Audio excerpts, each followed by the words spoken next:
June 13th, 1985, Moscow Ring Road, 11:27 in the morning.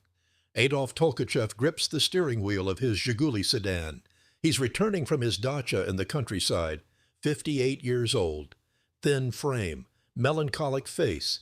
Chief designer at Phasotron Research Institute, the Soviet Union's largest developer of military radars. He adjusts the rearview mirror, checks the cars behind him. Everything looks normal, routine Saturday traffic, but something feels wrong. His hands are sweating. The roadblock appears ahead without warning. Black Volgas blocking both lanes. Men in dark suits emerging from vehicles. Alpha Group Special Forces. KGB Lieutenant Colonel Vladimir Zaitsev commanding the operation. Tolkachev's stomach drops. He knows exactly what this means. 6 years of espionage, 21 meetings with CIA handlers, thousands of classified documents photographed, $2 billion saved for the Americans. All of it ending right here, right now. The Volgas close in. Nowhere to run. Tolkachev reaches for his jacket pocket. His fingers find the small cylindrical object. The L pill, cyanide capsule. CIA provided it 2 years ago when he demanded it. Told his handler, John Gilsher, that he could hide his spy work from his family, but never from the KGB. This is the moment he prepared for. He brings the capsule to his mouth. But the Alpha Group moves faster than thought. They swarm the vehicle. Hands grab his face. Fingers pry his jaw open. The pill falls. Tolkachev's last chance at escape vanishes. They strip him right there on the highway, searching for hidden compartments, microfilm, signal devices. They find 2 million rubles hidden in the car, $27,000, payment the CIA had been smuggling into Moscow for years, evidence of treason, evidence of the greatest intelligence breach in Soviet aviation history. Vladimir Zaitsev handcuffs him personally. Tolkachev says nothing. His face remains expressionless. They load him into a secure van. Destination, Lefortovo prison, the isolation cells, the brutal interrogations that will follow. His wife Natalia doesn't know yet. His son Oleg doesn't know. They've lived for 6 years completely unaware that husband and father was photographing top-secret documents during lunch breaks, that he was meeting American spies on Moscow streets crawling with KGB surveillance, that he was requesting Led Zeppelin cassette tapes instead of fortune. The van pulls away from the ring road. Adolf Tolkachev disappears into the KGB machine. The billion-dollar spy's freedom has 13 months left before execution. The story of how a Soviet engineer traded military secrets for rock music cassettes begins not with espionage, but with family tragedy decades earlier. Adolf Georgievich Tolkachev was born January 6, 1927, in Aktyubinsk, Kazakh Soviet Socialist Republic, a child of the Soviet experiment who grew up during Stalin's reign of terror. The 1930s would mark his family with scars that never healed. His wife Natalia's mother was executed during Stalin's Great Purge. Her father sent to a labor camp in the Gulag system. The crime was never clear. Perhaps they were Jewish. Perhaps they questioned party doctrine. Perhaps they were simply in the wrong place when quotas needed filling. Tolkachev never forgot what the Soviet state did to his wife's family. The seed of betrayal was planted in those years. It would germinate for decades. Tolkachev proved himself academically gifted. He studied at the prestigious Kharkiv Polytechnic Institute in Ukraine, specialized in electronics and radar systems, graduated with honors. The Soviet military-industrial complex eagerly absorbed talented engineers. Tolkachev joined Phasotron in the 1950s, the Scientific Research Institute for Radio Engineering, known during Soviet times as NIIR, located in Moscow with classified facilities spread across several secure buildings. Phasotron was the crown jewel of Soviet aviation electronics. They designed the radar systems for every frontline fighter aircraft, the MiG-25 Interceptor, the MiG-29 Air Superiority Fighter, the Su-27 Flanker, the MiG-31 Foxhound with its passive phased array radar that American intelligence considered the most advanced airborne system in the world. Tolkachev rose through the ranks. He became one of the chief designers. His security clearance was extraordinary. He had access to blueprints before aircraft entered production, performance data from test flights, jam-proofing evaluations, weapons aiming technologies, look-down, shoot-down capabilities, everything that made Soviet fighters lethal. His colleagues respected him. His work was meticulous. His loyalty to the Soviet Union appeared absolute. But beneath the surface, Adolf Tolkachev was reading samizdat literature, underground copies of Alexander Solzhenitsyn's Gulag Archipelago, essays by Andrei Sakharov, dissident writings that exposed the brutality of Soviet power. He told no one about his reading, shared his thoughts with no one. But internally, his hatred of the communist system grew like a tumor. By the mid-1970s, Tolkachev had made a decision. He would inflict maximum damage in the shortest time possible. He would give America everything. The first approach happened at a Moscow gas station used by diplomats in January 1977. Adolf Tolkachev spotted a car with American diplomatic plates. The vehicle idled at the pump. The driver was Gardner Hathaway, CIA Moscow station chief. Though Tolkachev didn't know his identity at the time, he only knew this was an American. Tolkachev walked to the car, asked in English if the driver was American. Hathaway confirmed. Tolkachev placed a folded piece of paper on the passenger seat and walked away. The note was extraordinary. It offered military secrets, genuine classified information, a sample to prove authenticity. But the CIA was paralyzed by paranoia. This was Moscow, the KGB capital. Every walk-in was assumed to be a provocation, a dangle operation, a trap designed to expose CIA officers and operations. The agency had been burned before. James Angleton's decades as counterintelligence chief had created a culture of suspicion so toxic that genuine volunteers were routinely rejected. Tolkachev's first approach was ignored. He tried again in February 1977. Different American car, different CIA officer, same result. The note went into a file but generated no response. Tolkachev tried a third time, a fourth, a fifth, each approach more desperate, each note more detailed. He was taking enormous risks walking up to American vehicles in broad daylight. KGB surveillance was everywhere. Moscow streets had observation posts on every corner.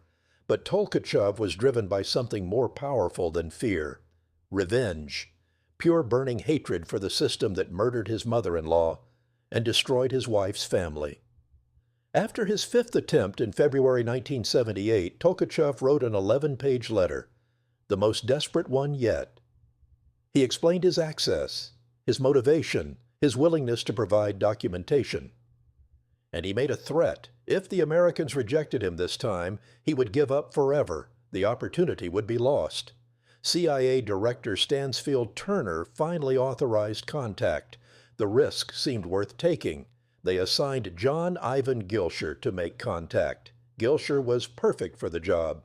Russian-speaking officer, veteran of Korea, joined the CIA in 1955, multiple overseas postings. Arrived in Moscow in 1977. On March 5, 1978, at approximately 10 o'clock at night, Gilsher used a public phone at the Bolshoi Theater. He called Tolkachev's home number, identified himself as Nikolai, as Tolkachev had suggested in his notes, confirmed the materials had been received, assured Tolkachev his security was intact. The first personal meeting happened on New Year's Day, 1979. Tolkachev was one of the few sober Russians walking Moscow streets that festive holiday. He met Gilsher and delivered 91 pages of handwritten notes, detailed descriptions of highly sensitive radar work, exact formulas, diagrams drawn on oversized graph paper, oscilloscope presentations, weapon specifications, charts, quotes from official documents. The intelligence was extraordinary. Gilsher passed Tolkachev good faith money. The engineer initially resisted payment. He claimed money wasn't his motivation, but he eventually accepted rubles to avoid arousing KGB suspicion with sudden wealth. And he made an unusual request. He wanted Western items for his teenage son Oleg, books banned in the Soviet Union, art supplies, and music. Specifically, he wanted Beatles cassettes, Led Zeppelin tapes, Alice Cooper albums, a Sony Walkman to play them on. Rock music was contraband in the Soviet Union. Western culture was viewed as ideological poison, but Tolkachev claimed these items were for Oleg. In reality, they were small pieces of the freedom Tolkachev would never have. Symbols of the West he admired, but could never see. The CIA began supplying Adolf Tolkachev with specialized equipment in February 1979. Miniature spy cameras, Truppel optical systems, advanced engineering designed for clandestine photography. But the cameras failed. Technical problems plagued the tiny devices, focus issues, light meter malfunctions. The film came back unreadable. Tolkachev grew frustrated. In June 1979, he made a suggestion. Give me a regular 35mm camera, something reliable, something that works. The CIA provided a Pentax ME, standard civilian camera. Tolkachev clamped it to the back of a chair in his apartment. He took classified documents home during lunch breaks. His wife Natalia worked during the day. His son attended school. The apartment was empty between noon and 1:30. Tolkachev would rush home on public transportation, set up the camera, photograph page after page of top-secret materials, rush back to Phasotron before anyone noticed his extended absence. The lunch break photography system worked brilliantly. In October 1979, Tolkachev delivered more than 150 rolls of film, all excellent quality. December brought another massive delivery. The CIA translators couldn't keep pace. Thousands of pages of technical Russian documentation, radar schematics, performance specifications, test results, everything about Soviet aviation electronics laid bare. A CIA memorandum from May 1980 described Tolkachev's intelligence as incalculable value to U.S. military experts. The technical precision was overwhelming. The volume was unprecedented. The accuracy was verified through multiple channels. This wasn't disinformation. This wasn't a KGB dangle operation. This was the genuine crown jewels of Soviet military aviation. The U.S. Air Force analyzed Tolkachev's first year of reporting. They calculated he had saved America approximately $2 billion in research and development costs. His intelligence revealed that a $70 million electronics package planned for the F-15 Eagle was unnecessary. The Soviets had different capabilities than assumed. The entire program was redirected based on Tolkachev's documents. He provided advance warning about MiG-29 radar systems, complete technical specifications for the Su-27's avionics, detailed information about the S-300 missile system, jam-proofing research that would take Americans years to independently develop. And he kept requesting Led Zeppelin cassettes. The CIA smuggled them into Moscow through diplomatic pouches. Whole lot of love, Stairway to Heaven, Kashmir, rock and roll. Music that represented everything the Soviet system feared. Individual expression, creative freedom, Western influence corrupting Soviet youth. But for Tolkachev, those cassettes were payment enough. He told his handlers the music was more valuable than rubles. The Beatles and Led Zeppelin represented the world he wanted for his son, a world without propaganda, without KGB surveillance, without executions for thought crime. Tolkachev developed ingenious methods to bypass Phasotron security systems. The Institute had multiple layers of protection, armed guards at checkpoints, document control systems tracking every classified file, KGB counterintelligence officers embedded in the workforce. But Tolkachev found the gaps. He discovered that certain documents could be checked out without leaving electronic records if timing was right. He learned which bathrooms had better lighting for photography. He identified unused offices where he could work undisturbed. When his home became too risky, he photographed documents in the toilet of a nearby office building during lunch. Nobody questioned the chief designer carrying technical manuals. His position provided natural cover. Tolkachev's Tradecraft improved through trial and error. The CIA provided one-time pads for coded communications, dead drop sites for leaving and retrieving materials, brush pass techniques for meetings, signal protocols using windows in his apartment. Between 12:15 and 12:30, Tolkachev would open a specific section of his kitchen window to indicate readiness for a meeting. The CIA might respond with a light burning in a selected U.S. Embassy office window. Different signals meant different things. A car parked a certain way indicated heavy KGB surveillance. The system was elegant, but Tolkachev preferred personal meetings. He enjoyed the human contact, the validation that Americans cared about his sacrifice. CIA officers rotated through Moscow Station to handle the operation. John Gilsher established the initial relationship. David Rolfe took over later. John Zhiguli handled several meetings, but the most memorable handler was William Plunkett.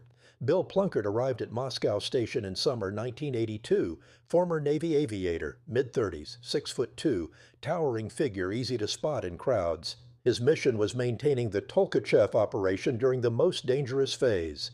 KGB surveillance of American diplomats had intensified. Plunkett's first meeting with Tolkachev required extraordinary measures. December 7, 1982, around 7 o'clock in the evening, Plunkett and his wife left the U.S. Embassy with the CIA station chief and his wife. They walked to the parking lot under constant watch from uniformed militiamen who reported to the KGB. They got into a car. Station chief driving, Plunkett in the front passenger seat, their wives in the back holding what appeared to be a large birthday cake. The KGB surveillance team immediately kicked into gear, black sedans following at discreet distances, observation posts radioing ahead, standard procedure for tracking American diplomats, but the birthday cake was CIA technical magic, a jack-in-the-box device designed to look like Plunkett's head and torso, ready to spring into position when needed. Under his American clothes, Plunkett wore a second layer, old Russian man's outfit, full face mask, eyeglasses, the disguise of an elderly Soviet citizen. The car turned a corner. For approximately 5 seconds, the KGB chase vehicle lost visual contact. Plunkett opened the passenger door, jumped out onto the sidewalk. One of the wives whacked the birthday cake. The top flung open. The jack-in-the-box snapped into position. From behind, it appeared 4 Americans still rode in the car. The station chief operated the dummy, turned its head left and right, maintained the illusion perfectly. The KGB chase car rounded the corner. Headlights swept across an old Russian man shuffling on the sidewalk. They ignored him, sped after the American vehicle. The ruse worked, but Plunkett faced immediate problems. His breathing fogged the eyeglasses. He couldn't see properly, had to hold his breath while walking. Every fiber in my body was going ping, ping, ping, Plunkett later recalled at Boston College. The hyperventilation made the mask suffocating. The Moscow winter froze his exposed skin.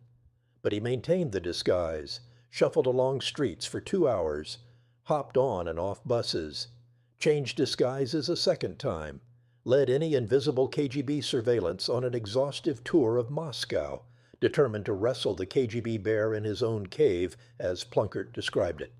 When Plunkett finally reached the rendezvous point, he noticed a drunk man standing nearby. Potential KGB surveillance in disguise. Then the drunk projectile vomited. Twice. Well, if he is a spy, Plunkett thought, I just have to tip my cap to him. The meeting proceeded. Tolkachev greeted Plunkett by cutting through the coded script. Yeah, sister, sick, train, let's walk. They traded materials. Tolkachev handed over another massive delivery of film and notes. Plunkett gave him rubles, camera supplies, and the latest Led Zeppelin cassette. The engineer's eyes lit up when he saw the music, more valuable than money, more precious than any payment the CIA could offer. The financial arrangement with Adolf Tolkachev evolved over time, despite his initial reluctance to accept payment.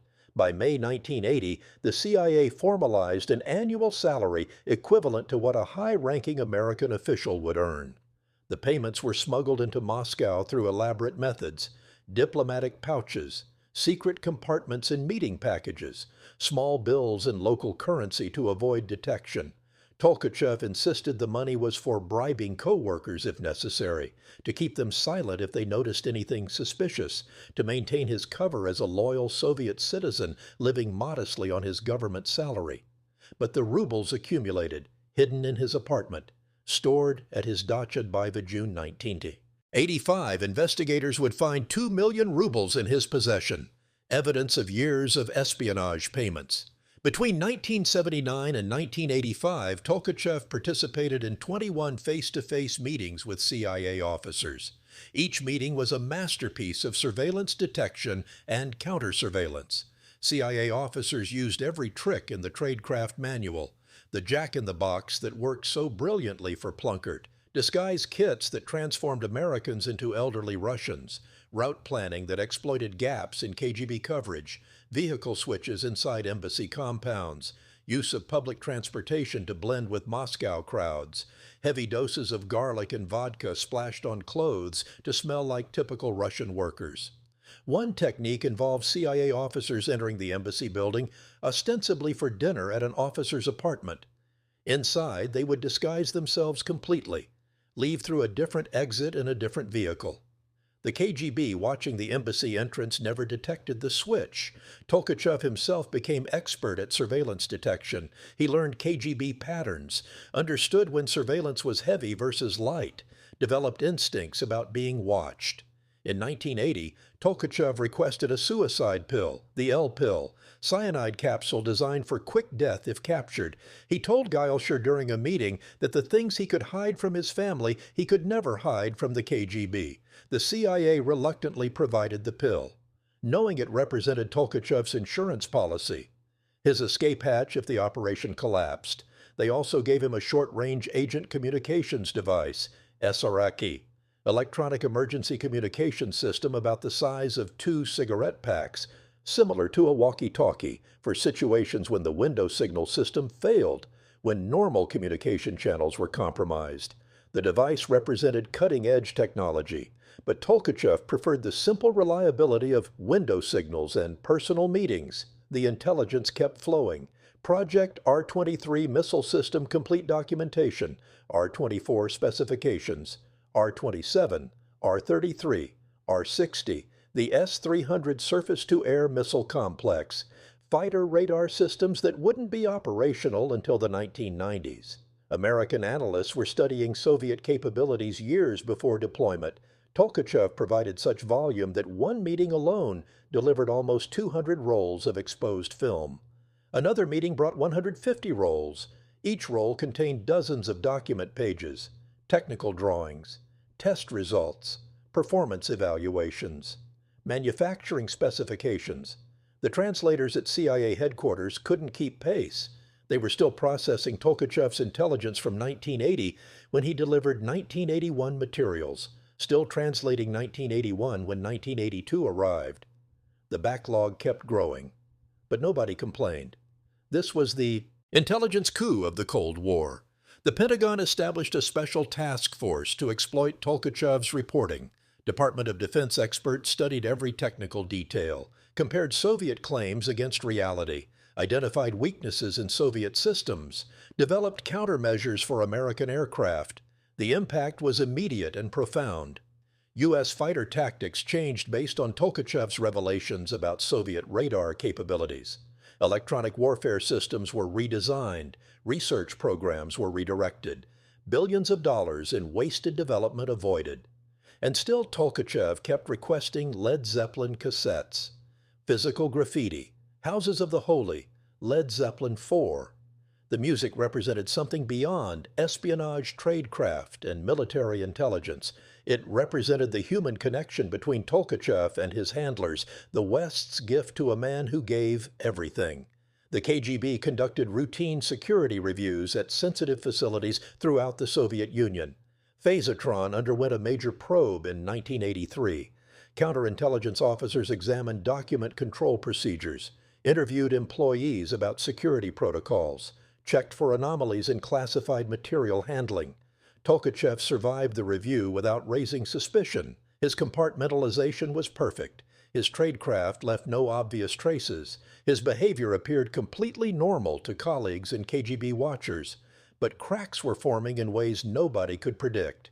The security breach that would eventually destroy Adolf Tolkachev came from inside the CIA itself. Edward Lee Howard joined the Central Intelligence Agency with ambitions of becoming a Moscow case officer.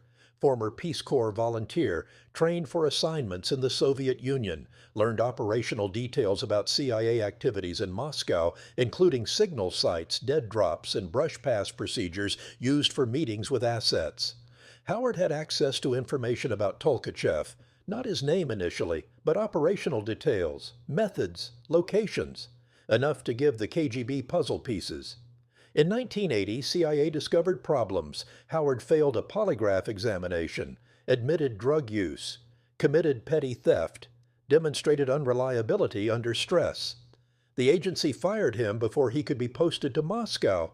Howard descended into alcoholism, began making cryptic phone calls to former colleagues. His behavior grew increasingly erratic.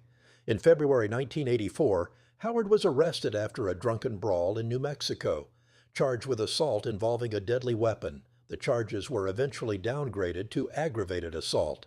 But Howard was spiraling, seeking revenge against the CIA for ruining his career. Sometime in late 1984 or early 1985, Howard contacted KGB officers. The meeting likely happened in Vienna, Soviet embassy officials serving as the contact point. Howard provided specifics about CIA operations in Moscow, the locations where agents signaled readiness for meetings, dead drop sites, technical procedures. The information enabled the KGB to cross-reference surveillance logs, connect dots that had previously seemed random, identify patterns in American diplomat movements. Another CIA officer was also betraying operations. Aldrich Ames, career intelligence officer with nearly unrestricted access to Soviet operations files. Ames began spying for the KGB on April 16, 1985. Financial problems drove him to treason. The Soviets paid well for American secrets. Ames provided the KGB with comprehensive information about CIA assets in the Soviet Union. Names, operational details, everything. Tolkachev's codename CKS Fear appeared in files Ames could access. The KGB now had confirmation from two independent sources. They could identify the leak at Phasotron, match surveillance patterns with American diplomat contacts, build a case. The trap closed slowly and carefully. KGB counterintelligence wanted to run Tolkachev as a double agent, feed disinformation to the CIA, subvert American weapons development with false technical data. They kept his arrest secret for months. May 1985, CIA Moscow station scheduled a meeting with Tolkachev, June 13, 1985. The case officer carried a package for delivery: miniature cameras, fresh rubles, Western art supplies, probably Led Zeppelin cassettes. The officer proceeded to the meeting location. Suddenly more than a dozen KGB officers surrounded him, Alpha Group Special Forces. They arrested him on the spot, took him to Lubyanka headquarters, the notorious KGB prison and interrogation center, seized the package with its incriminating contents.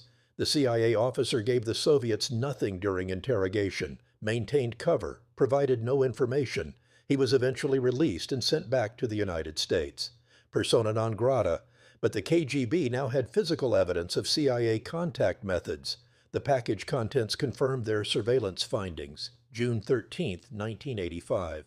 The same day as the CIA officer's arrest.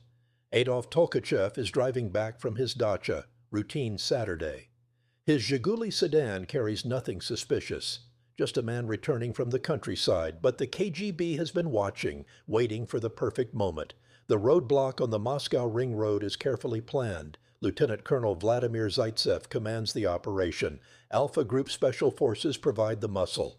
Tolkachev sees the Volgas blocking traffic. He knows immediately what this means. His hand reaches for the L-pill in his jacket pocket, the suicide capsule he demanded from the CIA, the escape from torture and execution. But Alpha Group has been briefed. They know about the pill. They swarm the vehicle before Tolkachev can swallow it.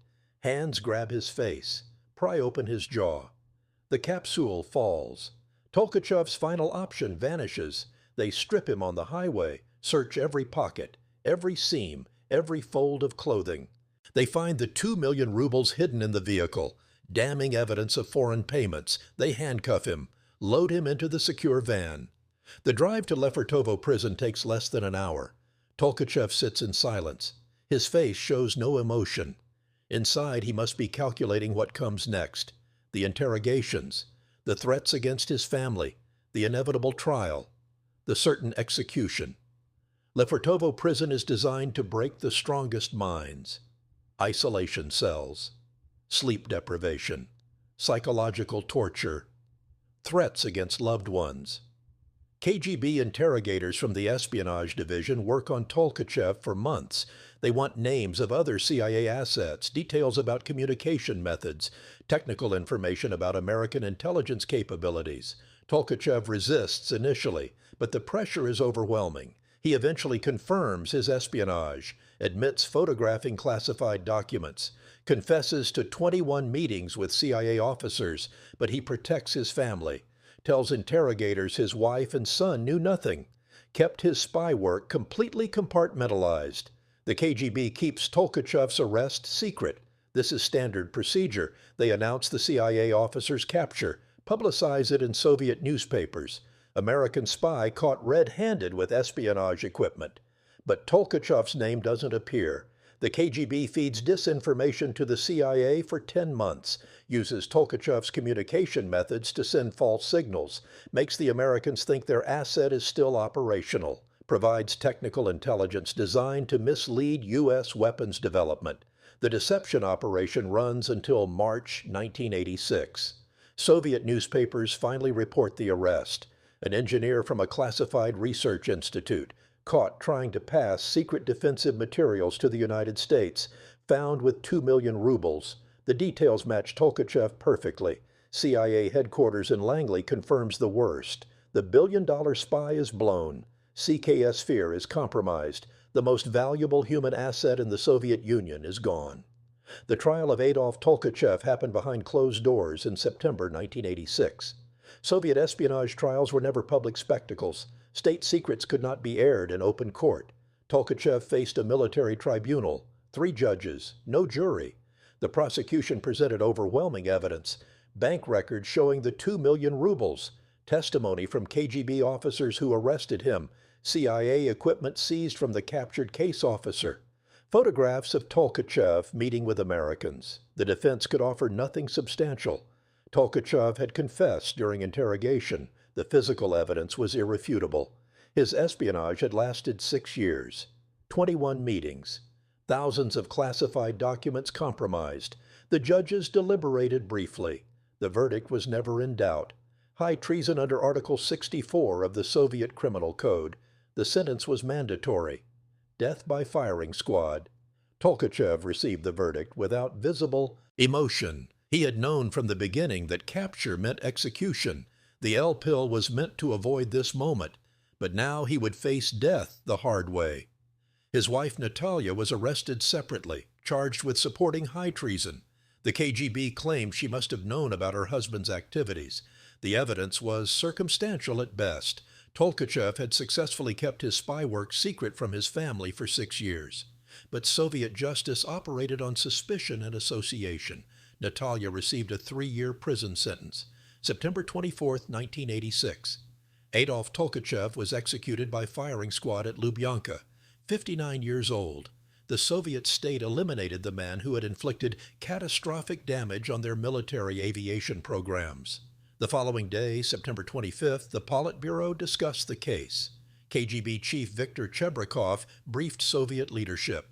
Mikhail Gorbachev listened as Chebrakov explained that Tolkachev was caught with 2 million rubles, that he had handed over very important military technical secrets to the enemy. The transcript confirms Tolkachev was executed the previous day. The Politburo discussion validates everything. This was no KGB deception operation, no elaborate hoax. Tolkachev was real. His espionage was genuine.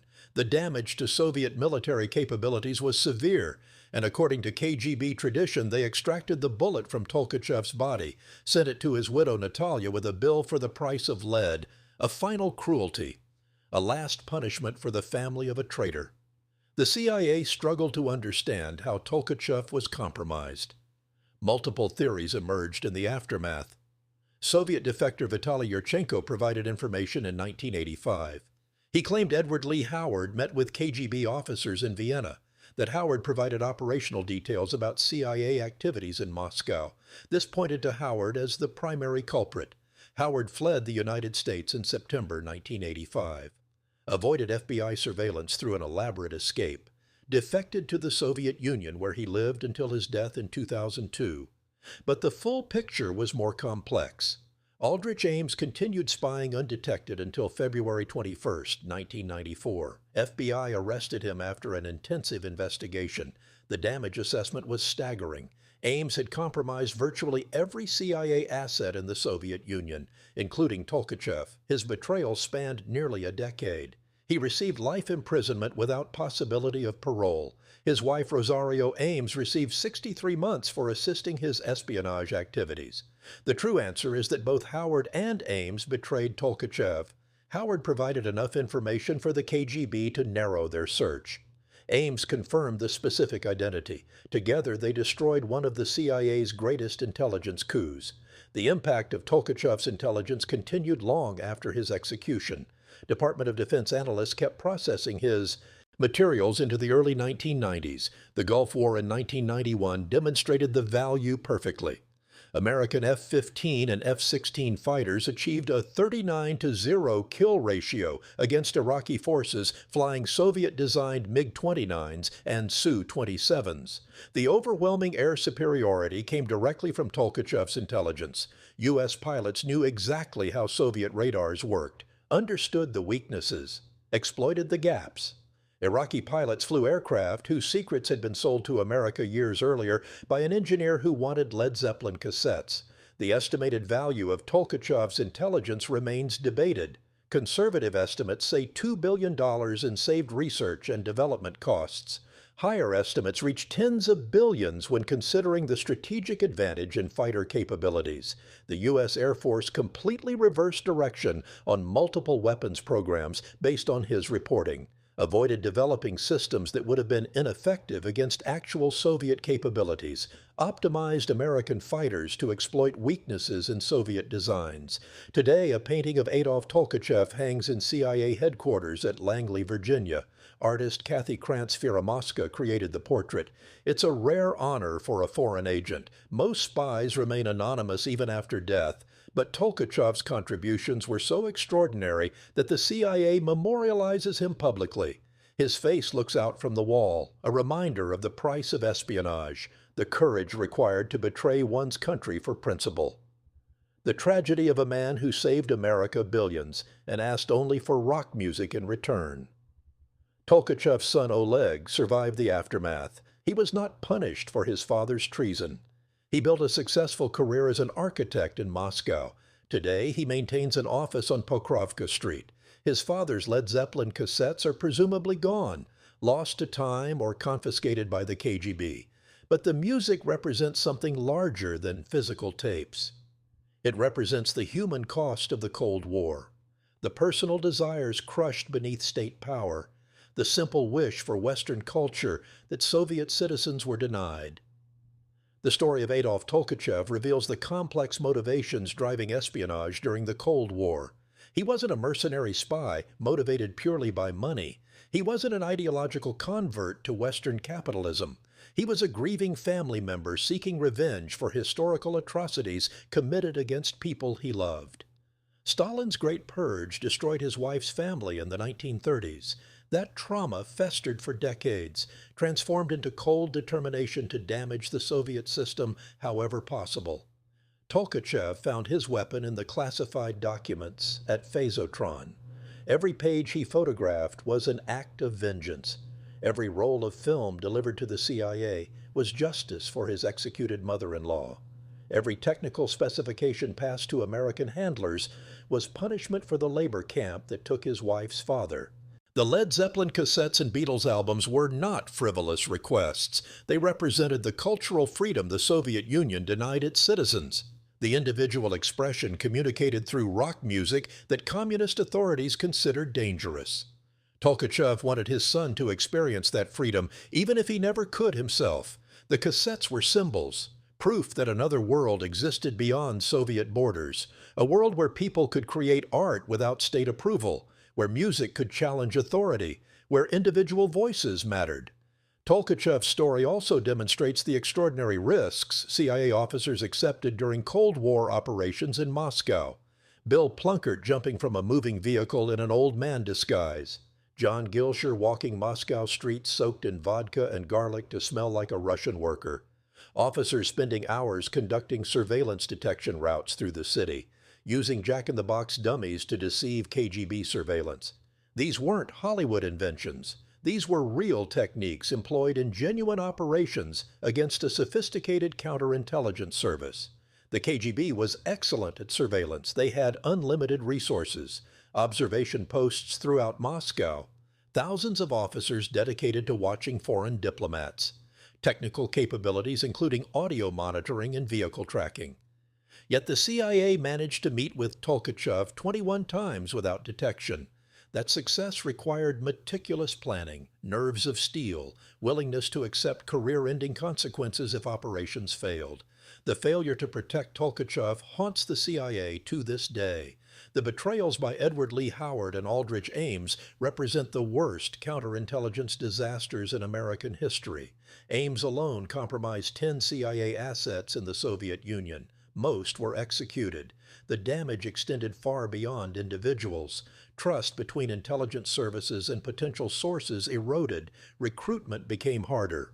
Volunteers questioned whether America could protect them. The execution sent clear messages to anyone considering cooperation with the West. But Tolkachev's intelligence legacy endures. The technological advantage provided to U.S. aviation remains quantifiable. The Gulf War air supremacy. The ability to field superior fighters despite smaller defense budgets. The confidence to challenge Soviet military capabilities, knowing their systems had been thoroughly analyzed. Tolkachev's work enabled American air superiority that continues into the present day. If you've made it this far in the story, you've just learned about one of the most remarkable intelligence operations in history. An ordinary engineer with extraordinary courage, a man who traded billions of dollars worth of secrets for rock music cassettes. Adolf Tolkachev's story deserves to be remembered, not just as an espionage case study, but as a testament to the power of individual conscience against totalitarian systems. If this story resonated with you, hit that like button. Subscribe for more deep dives into Cold War history and espionage cases that changed the world. Leave a comment telling me which spy story you want covered next. There are dozens more like this. Stories of courage and betrayal, of ordinary people in extraordinary circumstances, of the secret war fought in shadows while the world lived under nuclear threat. The Cold War produced heroes and villains on all sides. Their stories matter. Their sacrifices shape the world we inhabit today. And sometimes, just sometimes, the price of freedom is nothing more than a Led Zeppelin cassette delivered to a desperate man in Moscow who knew he would never live to see the world change. But he helped change it anyway. One photographed document at a time. One secret delivered at a time. One act of revenge that became America's greatest intelligence coup. Thank you for watching. Remember to like and subscribe, and keep questioning the hidden histories that shaped our world.